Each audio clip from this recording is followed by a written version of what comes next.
sebenarnya kita ini masuk pada akhir bagian kedua dari tartil Quran. Jadi kalau tartil Al-Quran dibagi menjadi dua bagian, sebagaimana yang dikatakan oleh sahabat yang mulia Ali bin Abi Thalib radhiyallahu an, tatkala memaknai tartil itu apa? Ya, beliau radhiyallahu an mengatakan huwa tajwidul hurufi wa ma'rifatul wuquf. Ya, di makna tartil yang ada dalam surat Al-Muzammil. Jadi tartil itu tajwidul huruf wa ma'rifatul wuquf. Bagian yang pertama adalah tajwidul huruf, memperbagus pengucapan huruf. Jadi pembahasannya mulai dari makharijul huruf, sifatul huruf, tafkhim, tarqiq, ya, dan lain sebagainya sampai ya termasuk nun sukun dan tanwin, mim sukun, ya, mim wa nun musyaddadain, mim tasydid, nun tasydid. Nah sekarang mad ini ada di akhir bagian yang pertama, ini tajwidul hurufnya. Jadi kita ada di akhir bagian tartil yang pertama. Insyaallah nanti bagian tartil yang kedua tentang waqaf wal ibtida akan kita pelajari bersama insyaallah setelah bulan Ramadan. Ya, tentu ya belum tuntas pembahasan kita. Pembahasan tajwid kita belum tuntas. Karena memang mempelajari ilmu syar'i yang dianggap paling kecil ini, ya, di antara ilmu syar'i yang lain kan ilmu tajwid, ilmu syar'i yang mungkin ya tidak sebesar yang lainnya. Tapi semakin kita menekuninya, semakin banyak hal yang belum kita ketahui. Ada saja ya, hal-hal yang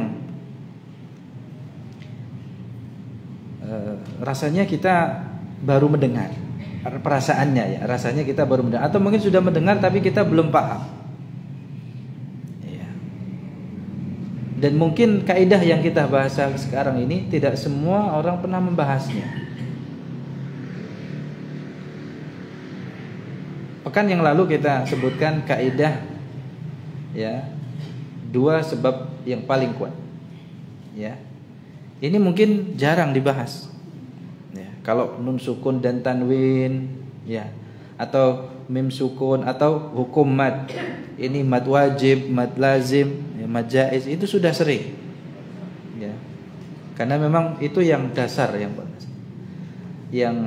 pembahasan tajwid dasar yang memang sering disinggung.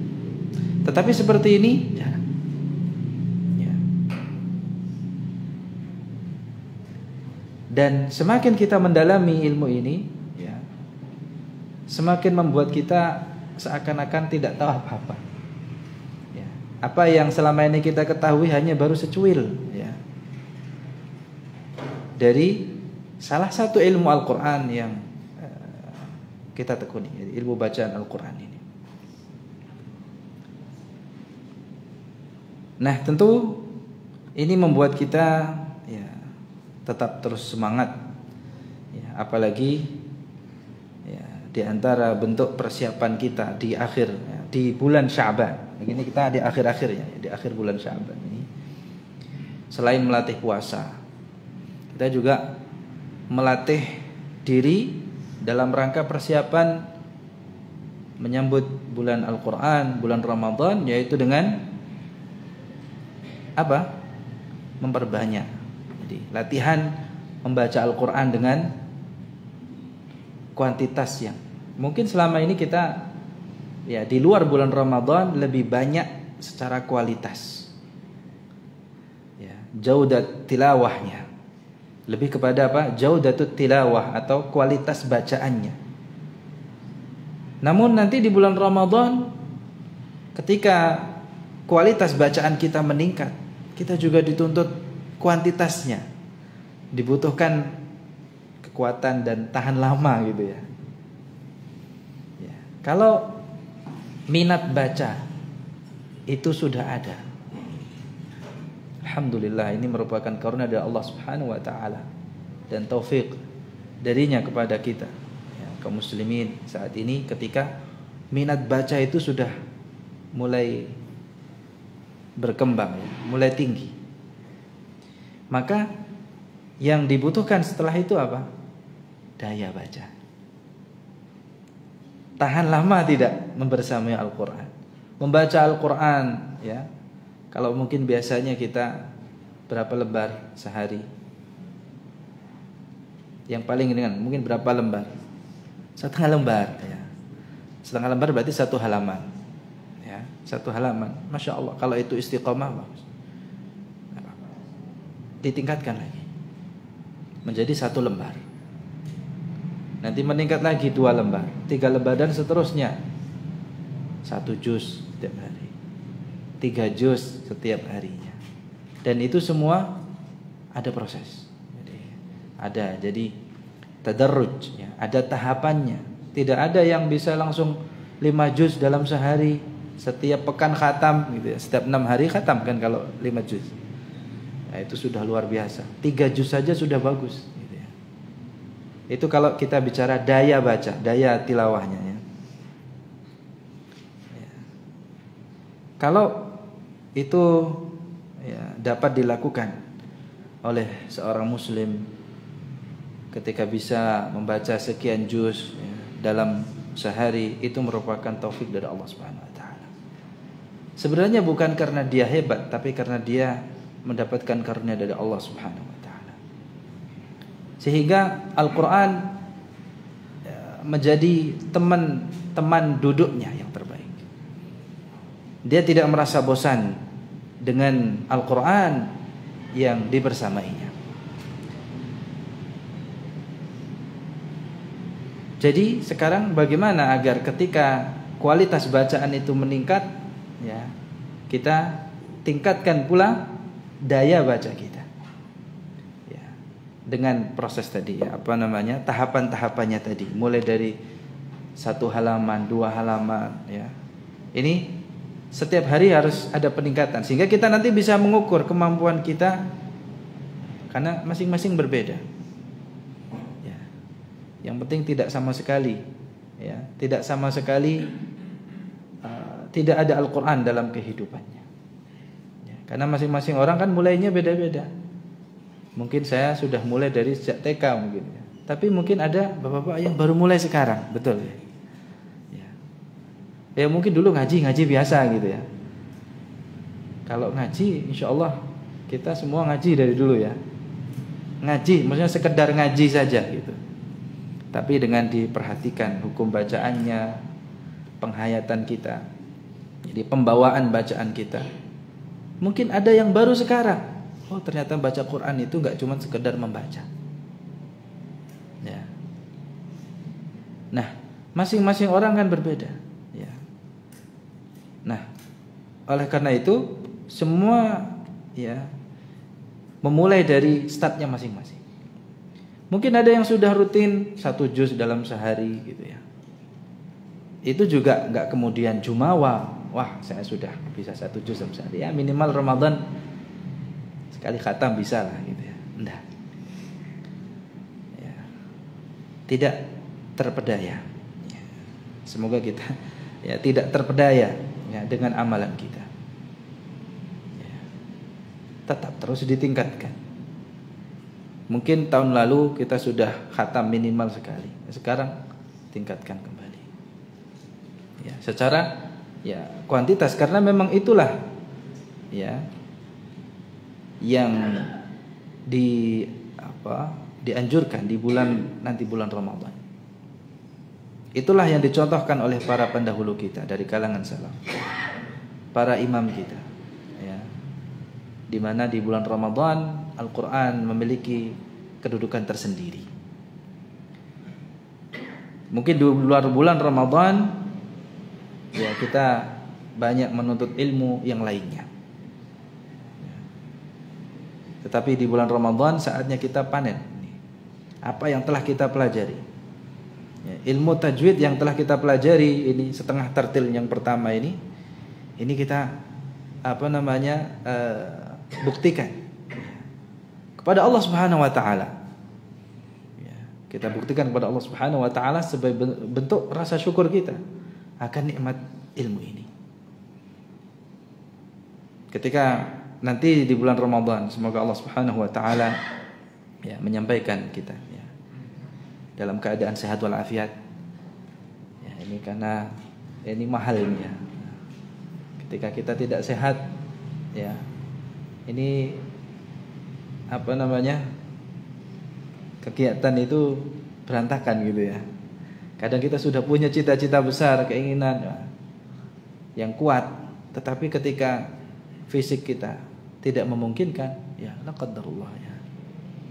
Ya, semoga kita sampai di bulan Ramadan dalam keadaan sehat walafiat ya, dalam keadaan luang waktu kita tidak disibukkan dengan dunia ya, dengan hal-hal yang tidak perlu ya, sia-sia. Dan ya, semoga kita menjalani itu iman dan wahtisaban, dalam keadaan iman dan mengharap pahala dari Allah Subhanahu wa taala. Mulai dari qiyamul lailnya, baca Al-Qur'annya, puasanya, semua. Kenapa demikian? Ini saya sampaikan di pertemuan terakhir ya, di kajian ini. Karena bulan Sya'ban yang kita masih berada di dalamnya, ada di penghujungnya ini, itu tadi ya, ini ibaratnya pemanasannya ya. Kita latihannya sekarang, nanti kita ininya ketika sudah masuk bulan Ramadan. Jadi bulan Sya'ban ini oleh para qurra ya, para tabi'in itu mereka menamainya dengan istilahnya syahrul qurra. Jadi bulan Sya'ban di kalangan para tabi'in dikenal dengan syahrul qurra. Apa itu syahrul qurra? Bulannya para pembaca Al-Qur'an. Kalau bulan Ramadan itu kan syahrul Quran. Ya, bulan Ramadan itu syahrul Quran, bulannya Al-Quran. Bulan Sya'ban itu syahrul Qurra, bulannya para pembaca Quran. Maka hendaknya kita melatih diri untuk banyak-banyak membaca Al-Quran. Di samping membaca Al-Quran itu sendiri adalah ya sesuatu yang sangat agung ya di mata para pendahulu kita dari kalangan para sahabat, tabi'in, tabi'ut tabi'in, dan orang-orang yang mengikuti mereka ya. Jadi kalau kita sudah di akhir Sya'ban ini ya, selain ya banyak melatih puasa ya, apalagi yang masih ada utang gitu ya, tapi insyaallah sudah nggak ada ya. Masih ada, biasanya ibu-ibu masih ada tanggungan gitu ya. Ya, ada puasa. Itu di qada dulu. Ya. Kalau yang sudah tidak ada tanggungan, tidak ada tanggungan hutang puasa, melatih dengan kebiasaan puasa yang ada. Walaupun itu ada di 1 atau 2 hari sebelum Ramadan. Kalau itu sudah menjadi kebiasaan kita, tidak masalah. Ya. Karena Nabi SAW bersabda, la yataqaddamanna ahadukum Ramadan bisaumin au bisaumi yaumin au yaumain. Janganlah kalian mendahului bulan Ramadan dengan berpuasa 1 atau 2 hari, illa an yakuna rajulun kana yasumu saumah falyasum dzalikal yaum. Kecuali apabila seorang yang sudah terbiasa melakukan puasa sunnah ya, terbiasa melaksanakan puasa sunnah, maka pada hari itu dia dipersilahkan untuk melaksanakannya. Ya, itu saja mungkin ketentuannya di ya, akhir bulan Sya'ban ini ya. Ini bulan pemanasan ya, yang selayaknya seorang muslim, khususnya para penuntut ilmu, mengusahakan dirinya ya untuk mengisi hari-hari yang tersisa dari bulan Sya'ban ini semaksimal kemampuannya. Itu untuk persiapan ya. Pemanasan tadi ya. Ya, ibarat mobil ini kalau mau dipakai buat perjalanan jauh dalam jangka waktu yang lama, kira-kira langsung digeber atau dicek dulu? Kalau kita punya kendaraan untuk kita gunakan dalam perjalanan yang jauh, dalam jangka waktu yang lama, maka ya kendaraan tersebut pasti kita cek terlebih dahulu. Ya. Jadi kita biasanya yang dilakukan dipanasi dulu, ya. Dicek kekurangan yang ada, masih enggak, mungkinnya olinya masih, ya. Dicek semuanya, ya. Harapannya apa? Agar nanti di jalan tidak rewel kendaraannya, ya, tidak mogok, gitu ya. Itu kan sama dengan kita, ya. Kalau kita tidak ada kesiapan diri, ya ibaratnya mobil tadi, tidak ada persiapan, moro-moro masuk Ramadan, moro-moro tiba-tiba sudah masuk apa? Ramadan. Kita merasa Ramadan ini cepat atau lama? Ya. Cepat, ya. Ya. Harusnya kita merasa, lama sekali, nggak sampai bulan Ramadan. Biasanya orang yang memiliki persiapan, orang nunggu itu kan lama, ya, pengen cepat sampai gitu ya. Tapi kalau yang tanpa persiapan terasa cepat, kok tiba-tiba sudah mau Ramadan, gitu ya. Kalau para salaf dulu 6 bulan sebelum Ramadan sudah persiapan, gitu ya. Jadi tidak ada yang merasa, kok tiba-tiba sudah 5 bulan Ramadan. Karena persiapannya sudah lama. Kita kan baru persiapan sekarang, ya. Sudah pekan terakhir baru sadar, ternyata sudah mau Ramadan, gitu ya. Atau bulan yang lalu kita baru merasa, sebenarnya tidak hanya kendaraan fisik kita atau ya, mental kita yang harus kita siapkan. Kita juga harus ada bekal. Ya, kalau orang yang menuju perjalanan apalagi akhirat, maka bekal terbaik adalah takwa. Kebiasaan kita dalam menjalankan ketaatan kepada Allah Subhanahu wa taala itu adalah bekal terbaik kita. Ya, sehingga secara fisik, ya, mental kita siap, ya, untuk memasuki musim kebaikan, ya, bulan Al-Qur'an, ya. Bulan Ramadan, syahrul Ramadan alladzi unzila fihil Qur'an hudan linnas. Ya. Bulan Ramadan adalah bulan yang di dalamnya diturunkan permulaan Al-Qur'an. Jadi mari, di sisa kurang lebih, ya, sepekan, ya, kurang lebih, ya, sepekan di bulan Sya'ban ini, ya, kita mempersiapkan diri kita dengan, ya, tadi melatih puasa, banyak membaca Al-Quran, agar ini nanti bisa menjadi kebiasaan dan penguat saat nanti Ramadan tiba. Jamaah sekalian dirahmati oleh Allah Subhanahu wa taala. Kita lanjutkan contoh-contoh, ya, kaidah, ya, aqwas sababain, ya, sebab yang paling kuat. Ini di dalam mat saja, ya. Ini adalah hanya dalam apa? Pembahasan mudud, ya. Jadi kaidah ini, ya, penting. Ya, walaupun tetap, ya, dalam prakteknya, ya, kita butuh latihan. Faham saja tidak cukup. Jadi kadang kita sudah faham, tapi dalam prakteknya kadang kita masih ketukar-tukar, tidak konsisten. Ya, tentu kita membahas ini agar bacaan kita lebih konsisten dari matnya, dari sisi panjang pendeknya. Jadi bukan panjang pendek, tapi lebih mana yang panjangnya 2 harakat, 4 harakat, 5 harakat. Ini bagaimana agar konsisten? Karena ini selaras dengan perkataan Imam Al-Jazari, wal lafdhu fi nadhirihi kamithlihi. Itu konsistensi bacaan. Jadi satu pelafalan, ya, hukum bacaan itu sama ritmenya, ya, jadi konsisten. Jadi contohnya, ya, kalau umpamanya mad arid lis sukun, dari awal majelis kita ambil 2 harakat, maka sampai akhir majelis 2 harakat. Itu kan kalau satu mat. Bagaimana kalau umpamanya kita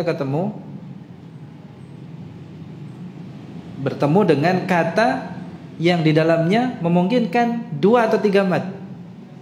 Kalau kemarin contohnya kita baru pertemuan ada 2 mat ini, ya, 2 mat. Bagaimana hukumnya? Nah, di sini juga kita harus paham mana sebab yang paling kuat. Sebab yang paling kuat itulah yang kita berlakukan. Nah, sekarang di sini kita masuk ke ijtima'ul muttasil wal 'arid lis-sukun. Pertemuan antara mad wajib muttasil dan mad 'arid lis-sukun. Jadi ada satu huruf mad di dalam satu kata, ini memungkinkan dua mad. Memungkinkan apa? Dua madnya. Bisa mad muttasil atau mad wajib, bisa juga mad 'arid lis-sukun. Contohnya ini, kata as-sama' ya, dalam keadaan waqaf. Jadi kalau berhenti pada kata as-sama', maka di sini kita harus memahami mana sebab yang paling kuat. Apakah hamzahnya sehingga menjadi mad wajib muttasil, atau sukunnya sehingga menjadi mad 'arid lis-sukun. Ini tiga contoh yang berbeda ini sebenarnya konteksnya sama, cuma beda huruf madnya. Kalau ini alif, ini waw, ini ya. Jadi kaidahnya u'milas sababul aqwa. Jadi yang dianggap, yang diberlakukan itu adalah sebab yang paling kuatnya. Kalau ada sebab lain yang lebih lemah, itu kemudian dia apa? Wa uhmilal ad'af, wa uhmilal ad'af. Jadi ditinggalkan yang sebab paling lemah. Fa in tasawaya fil quwwah u'mila ma'. Jadi jika ya sebabnya sama-sama kuat gitu ya, maka diberlakukan semua, atau di dua-duanya bisa dianggap ya mad muttasil ya mad 'arid lis-sukun. Gitu ya. Bagaimana untuk mengetahui itu? Nah, ini ada tabel berikut ini agar lebih jelas. Jadi contoh tadi ini ya, as-sama', kemudian as-su', al-musi'. Ya. Ini kalau mad muttasil secara terpisah itu dibaca 4, dan mad 'arid lis-sukunnya secara terpisah dibaca 2 harakat, maka kita ketika bertemu panjangnya berapa? 4. Apa alasannya? Sebab sukunnya itu paling lemah. Jadi sebab yang paling kuatnya itu hamzah, bukan sukun. Ya, maka panjangnya 4. Jadi kalau umpamanya kita membaca Al-Quran, dari awal majlis kita membaca mad muttasil 4, itu yang paling, istilahnya paling pendek kan 4 gitu ya. 4 harakat itu minimal 4 harakat umpamanya. Kemudian mad 'arid lis-sukunnya 2. Ya. Maka ketika bertemu pada kata seperti tadi, ya, maka kita panjangkannya berapa? 4. Sebagai mad muttasil. Sebagai mad apa? Muttasil, bukan mad 'arid. Ya. Kenapa 4? Kan 2 boleh gitu. Enggak. Ya. Hanya 4 saja, ya. Kenapa? Karena mad 'arid lis-sukun 2 harakat. Ya. Itu sebab sukunnya lemah. Jadi kalau pekan yang lalu kita urutkan ya, ada 5. Pertama apa? Urutannya mad lazim, muttasil, 'arid, munfasil, dan mad badal. Ada 5, masih ingat ya? Di urutannya yang paling kuat lazim, mad lazim, kemudian mad muttasil ya, atau mad wajib, kemudian mad 'arid, mad munfasil atau mad jaiz, dan mad badal. Jadi secara kekuatan mad muttasil itu lebih kuat dari mad 'arid. Itu kalau mengacu kepada ya tingkatan atau kekuatan mad ya. Aqwal mudud, mad yang paling kuat itu urutannya dari mad lazim, muttasil, 'arid. Jadi mad muttasil itu lebih kuat. Itu kalau mad 'arid lis-sukunnya 2 harakat. Bagaimana kalau mad 'arid lis-sukunnya sama-sama 4? Ya, jadi kekuatan dan kelemahannya itu diukur dari apa? Harakatnya di sini ya. Jadi ketika mad muttasilnya 4, mad 'arid lis-sukun 4, berarti apa? Kekuatannya sama. Jadi ketika bertemu seperti tadi 4 harakat dianggap sebagai mad lahu sababan. Ini pekan lalu belum saya jelaskan ya. Mad lahu sababan, mad yang memiliki 2 sebab. Artinya apa? Itu bisa disebut sebagai mad muttasil dan mad arid lisukun sekaligus. Kalau mad arid lisukunnya 4, mad muttasilnya 4, maka kita panjangkan ketika bertemu ya dalam satu kata itu, kita berhenti di situ, maka itu apa? Disebut dengan apa? Mad lahu sababan. Mad lahu sababan, mad yang memiliki 2 sebab. Artinya bisa disebut mad muttasil, bisa disebut pula mad arid. Karena apa? Kekuatannya sama, kekuatan sebabnya sama. Jadi sebab hamzahnya dan sebab sukunnya sama kekuatannya. Nah, sekarang bagaimana kalau mad muttasilnya 4, kemudian mad arid li sukunnya 6? Kira-kira mana yang lebih kuat? Mad wajibnya atau mad aridnya? Mad arid li sukun. Tadi kan ketika mad arid li sukun yang sebenarnya itu kekuatannya di bawahnya mad muttasil, tapi kalau mad arid li sukunnya 6 harakat, maka dia lebih kuat daripada mad muttasil. Jadi ketika bertemu dipanjangkan 6 harakat. Kenapa? Yang dianggap ya sebab terkuatnya adalah sukunnya. Makanya kita panjangkan 6 harakat.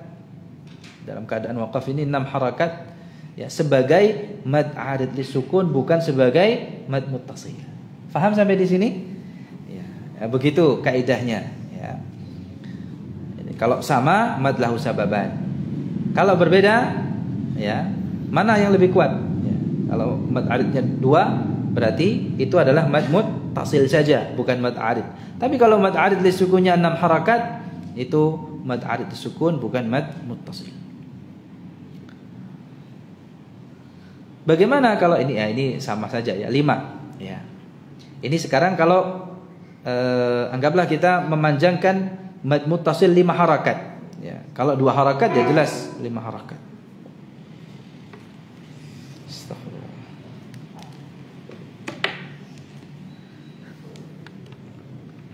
Mohon maaf.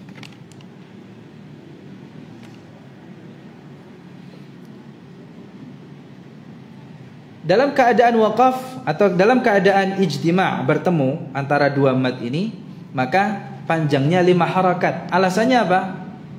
Sebab sukunnya lemah. Jadi sebab yang paling kuat adalah sebab hamzahnya. Kalau mad muttasil, mad wajib ya, kita sebut mad wajib dalam keadaan terpisah 5 harakat, kemudian mad aridnya 4, berarti ketika bertemu berapa? 5. Sama ya. Karena mad muttasilnya lebih panjang 1 harakat, berarti dia yang lebih kuat sebabnya, sebab hamzahnya ya. Jadi bukan mad arid ya, kalau mad aridnya 4. Nah, kalau umpamanya mad muttasil 5, mad aridnya 6, maka ketika bertemu ya antara keduanya panjangnya 6 sebagai mad arid li sukun ya. Sebab sukunnya itu yang dianggap paling kuat. Bagaimana dengan mad muttasil 6 harakat? Ada mad muttasil 6 harakat? Ada. Ya, jadi mad wajib yang dibaca 6 harakat itu ada. Dalam riwayat Hafiz an Asim, dan riwayat Hafiz an Asim dari jalur Thayyibah. Ya, qasrul munfasil ma'atul muttasil. Kalau mad muttasil itu 6 harakat, mad arid 2 harakat, ya 6 harakat. Ya. Yang ditinggalkan, sebab yang ditinggalkan adalah sukunnya. Jadi sebab yang paling kuat hamzahnya. Mad muttasil 6, arid 4, ya, dibaca berapa? 6. Ya, sama alasannya dengan yang pertama. Kemudian kalau sama-sama 6, mad wajib 6, mad arid 6. Ya, maka ketika bertemu dibaca 6 harakat pula. Nah, ini disebut dengan mad lahu sababan. Jadi kalau sama-sama 6, sama ya, kekuatannya sama. Maka itu disebut dengan mad lahu sababan. Mad yang memiliki 2 sebab, artinya dapat disebut sebagai mad muttasil, dapat disebut pula sebagai mad arid ya, dua-duanya. Baik. Kita lanjutkan. Ijtima'ul muttasil wal badal wal arid li sukun. Ini dalam satu kata ketika waqaf saja. Waqaf pada kata ri'a. Ya. Ri'a. Ini ada 3 mad. Ya. Jadi kalau ditanya apa pada saat membaca ri'a dalam keadaan waqaf, madnya apa di sini? Maka bisa kita jawab madnya ada 3. Mad muttasil, mad badal, dan mad arid. Hanya saja untuk mad badalnya itu yang lemah. Sebabnya apa? Paling lemah. Dan sebenarnya di sini yang tersisa adalah mad muttasil dan arid lisukun saja. Dan itulah yang bisa diterapkan ya, seperti pada tabel sebelumnya tadi ya. Kaidah aqwas sababain atau mad lahu sababan. Jadi kata ri'a dalam keadaan waqaf itu ada 3 mad. Mad muttasil, mad badal, mad arid lisukun. Hanya saja mad badalnya karena dia paling lemah kan. Mad badal ini adalah tingkatan kelima yang paling rendah. Ijtima'ul arid lisukun wal badal. Nah, sekarang ada contoh lain. Mad arid lisukun dan mad badal ya, bertemu ya, dalam satu kata. Yaitu pada kata syana'an. Ya. Ini kalau dibaca wasal syana'anu ya. Itu mad badalnya 2 harakat. Kalau dalam riwayat Hafs ya hanya 2 harakat. Mulhaqun bil mad tabi'i. Ini juga ada mad arid lisukun dan mad badal. Kaidahnya tetap sama sebenarnya. Jadi kalau mad arid lisukun 2, mad badal 2 berarti sama-sama 2, sama-sama kuat. Mad lahu sababan. Mad yang memiliki 2 sebab artinya bisa disebut mad arid dan mad badal sekaligus. Kalau mad aridnya 4, mad badal 2, ketika bertemu dipanjangkannya 4 harakat, jangan 2 ya. Karena apa? Yang dianggap adalah sebab sukunnya itu yang paling kuat ya. Jadi kalau mad aridnya 4 harakat ya, berarti 4 harakat ya. Tidak bisa disebut sebagai mad badal. Kalau 6 harakat, mad badal 2 harakat ya, maka 6 harakat. Ini kalau namanya mad badal yang panjangnya 2 harakat. Karena kalau di dalam riwayat ada salah satu riwayat mad badal itu bisa dipanjangkan lebih dari 2 harakat. Ya, memang mad badal itu adalah mulhaqun bit tabi'i. Mad yang dihukumi sama dengan mad tabi'i. Biasanya dalam riwayat Hafs hanya 2 harakat saja. Tapi dalam riwayat Warsh itu bisa dipanjangkan sampai berapa? Ya, 4. Ya. Jadi kalau umpamanya sama-sama 4 berarti mad lahu sababan. Itu kalau dalam riwayat Warsh atau riwayat yang lain. Alhamdulillah ya. Ini bahasan terakhir. Contoh-contoh ya mad yang memiliki beberapa sebab atau memiliki 2 sebab ya. Maka yang berlaku di sini sebab yang paling kuat. Ya. Makanya kita membahas kaidah ini agar nanti kita tidak bingung. Kita menganggap atau menyebutnya mad apa ya, karena ini sangat bergantung dengan apa kita memilih dari awal majelisnya berapa harakat ya. Kalau harakatnya itu lebih panjang berarti itu yang lebih kuat ya, walaupun tingkatannya seperti mad arid lisukun tadi sebenarnya di bawahnya mad wajib. Tapi kalau mad aridnya lebih panjang daripada mad wajibnya, maka sebab sukunnya atau ya itu yang lebih kuat ya, sehingga disebut dengan mad arid lisukun bukan mad muttasil. Demikian. Wallahu taala alam. Sallallahu ala nabiyyina Muhammad wa ala alihi wasallam. Subhanakallahumma bihamdika asyhadu an la ilaha illa anta astaghfiruka wa atubu ilaik. Wassalamualaikum warahmatullahi wabarakatuh.